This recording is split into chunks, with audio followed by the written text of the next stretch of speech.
কোনো pension holder যদি হন তবে সংক্রান্ত নথি যারা পেনশন পান, তাহলে এখানে যারা আছেন কে কে পেনশন পান আপনি ভাবুন। 2 নম্বর, সরকার, স্থানীয় প্রশাসন, ব্যাংক, পোস্ট অফিস, এলআইসি, রাষ্ট্রীয় সংস্থার যে কোনো পরিচয়পত্র, প্রশংসাপত্র। আপনার আমার পাসবই আছে, পাসবইয়ের কথা কিন্তু বলেনি, বলেছে প্রশংসাপত্র, তো সেটা কে দিবে? তাকে দিব, এটাও হবে না।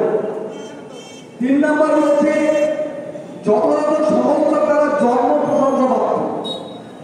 জন্ম প্রশংসাপত্র তো শুরু করে 10-15 বছর আগে। আমার তো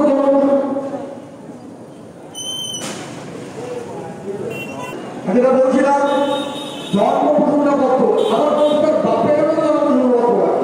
আর আমার সময় যখন জন্ম হয় তখনই তো আমার প্রশংসাপত্র হয়নি, বার্থ সার্টিফিকেট ছিল না। তাহলে আমারও একবার আমার লাগবে বার্থ সার্টিফিকেট। এটা কেমন করে সম্ভব? নরেন্দ্র মোদী আছে না, ওর ডিগ্রি সার্টিফিকেট নাই, পাসপোর্ট আমাদের কতবার আছে, বাচ্চাদের মাধ্যমিকের সার্টিফিকেট, এটা কিছু মানুষের আছে, কিন্তু যারা মাধ্যমিক পাস না তাদের কি হবে? তার কোনো উদ্যোগ নাই।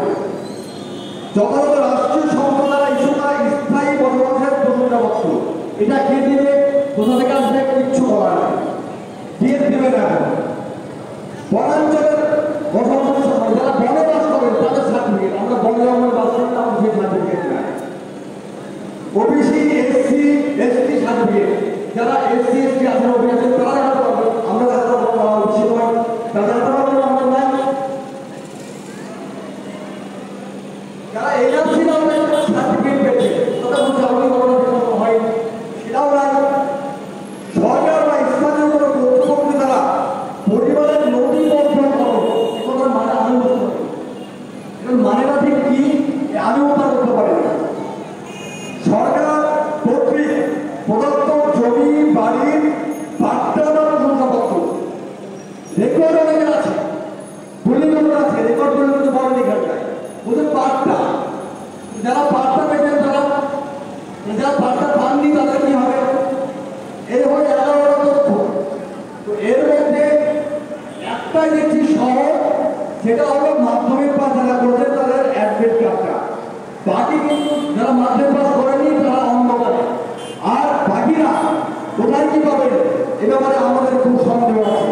যাই হোক, আগের দিন বলেছিলাম নরেন্দ্র মোদী ভয় পেয়েছে, মানুষের নাম ভোটার লিস্ট থেকে বাদ দিতে চাইছে। এই বাংলার যে আন্দোলন, সেই আন্দোলনের পর 23 জুন আন্দোলন শুরু হবে তৃণমূলের নেতৃত্বে। সেই আন্দোলনের নেতৃত্ব হন আমরা হয়ে আপনারা সবাই, আমাদের মাননীয় বিধায়ক সাহেবের নেতৃত্বে সেই আন্দোলনের জন্য নিজেদেরকে প্রস্তুত করবো, শান্তি দেব, দূর করবো বিজেপিকে এই ভারতবর্ষ থেকে। এই প্রতিজ্ঞা নিয়ে আজকে আমরা এখানে ফিরে যাবো, এই বলে আমি আমার বক্তব্য শেষ করছি।